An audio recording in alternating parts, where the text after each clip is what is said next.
രാവിലെ എനിക്ക് നാളെ ഇടേണ്ട റീലൊക്കെ ഷൂട്ട് ചെയ്തു.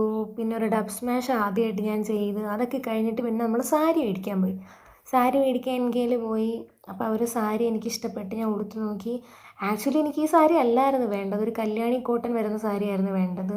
ഇത് ചന്തേരി സിൽക്കാണ്. പാറ്റേണൊക്കെ ഏറെക്കുറെ സെയിമാണ്. ഞാൻ ചെക്ക് പറഞ്ഞിട്ട് അവരത് എടുത്തു തന്നത്. ഇതെൻ്റെ അമ്മ എനിക്ക് ആത്മാർത്ഥമായിട്ട് വീഡിയോ എടുത്ത് തരുന്നതാണ് നിങ്ങളീ കാണുന്നത്.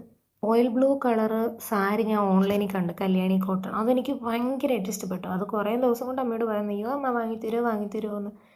അങ്ങനെ ഇന്ന് കൊട്ടിയത്തൊരു കാര്യത്തിന് വേണ്ടി, ആവശ്യത്തിന് വേണ്ടി പോയപ്പോൾ ഇവിടെ കയറിയതാണ്. സാരി മേടിക്കാനായിട്ട് പോയതല്ല.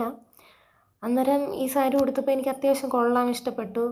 ഞാൻ ഉദ്ദേശിച്ച സാധനം അല്ലെങ്കിലും കൊള്ളായിരുന്നു, നല്ല സാരിയായിരുന്നു. ഞാൻ പിന്നെ വിചാരിച്ച് നല്ല സാരി കിട്ടുവാണെങ്കിൽ അത് എടുക്കാമല്ലോ, നമ്മൾ വേണമെന്ന് വിചാരിച്ചത് പിന്നെ എടുക്കാമല്ലോ എന്ന് വിചാരിച്ചു.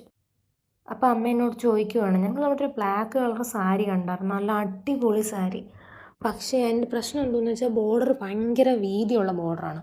അപ്പോൾ ഹൈറ്റ് ഇല്ലാത്തവരാണെങ്കിൽ ബോർഡർ ഒത്തിരി വീതിയുള്ള എടുത്തു കഴിഞ്ഞാൽ ഹൈറ്റ് കൂടുതൽ കുറച്ച് തോന്നിക്കും. അപ്പോൾ അതുകൊണ്ട് ഞാൻ അമ്മയോട് പറയണം, അമ്മ അത് വേണ്ട, ഇത് മതി എന്ന് പറയണം. പക്ഷേ നല്ല സാരിയായിരുന്നു, നല്ല കളറായിരുന്നു. അങ്ങനെ ഇതെടുത്ത്. കമ്മലിൻ്റെ കളക്ഷൻ പറയാതിരിക്കാൻ വയ്യ. എല്ലാ ടൈപ്പ് കമ്മലും ഉണ്ട്.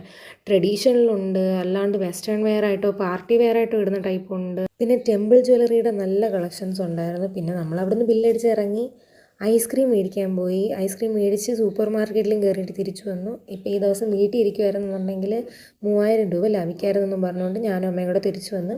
റീലെടുക്കുന്നതിൻ്റെ തിരക്കിൽ ഞാൻ ഉച്ചയ്ക്കത്തെ ഫുഡ് കഴിക്കാൻ മറന്നുപോയി. അങ്ങനെ തിരിച്ചു വന്ന് ഫുഡൊക്കെ കഴിച്ച് എനിക്ക് വൈകിട്ടത്തെ ഇടാനുള്ള വീഡിയോ എഡിറ്റ് ചെയ്ത് പിന്നെ ഒരു ഐസ്ക്രീമും കഴിച്ച്. റെഡ് വെൽവെറ്റിൻ്റെ ഐസ്ക്രീം ആയിരുന്നു മേടിച്ചത്. ഐസ്ക്രീമിൻ്റെ അത്ര ഫാൻ അല്ലാത്തതുകൊണ്ട് ഞാൻ ഒരു സ്കൂപ്പ് മാത്രമേ എടുത്തുള്ളൂ. And that's the end of the day.